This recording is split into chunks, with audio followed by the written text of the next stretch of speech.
When you go to school, you say hello to your friends and teachers. Can you say any other words to greet people? Of course you can.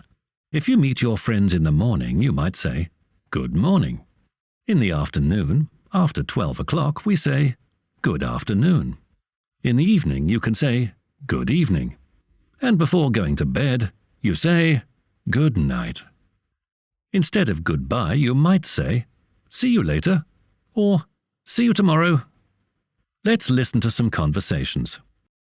Do you recognize all the phrases that we learnt today? Good morning, Tom. Hello, Anne. How are you? I'm okay, thank you. And you? I'm fine. See you tomorrow. Bye. Good afternoon, Denise. Hi, Katya. Where is the music lesson? In room C. Thank you. See you later. Okay. Goodbye.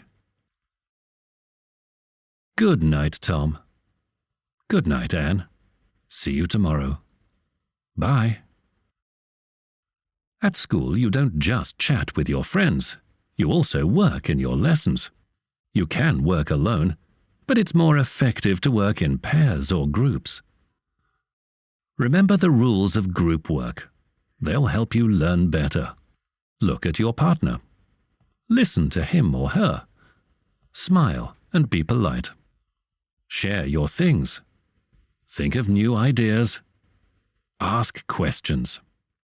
Group work is impossible without understanding. Here are some tips for you to work with your classmates. If you want to motivate for action, use let. Let Rita answer the question. Let him do the task. Let's, which is the same as let us, is often used when you want to do something together. Let's do the sums now.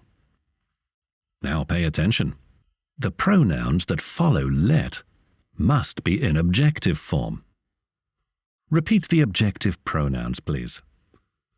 Me, us, you, her, him, it, them. We can also put always or never at the beginning of a sentence to make it more expressive. Always give up your seat to old people on a bus. Never give up.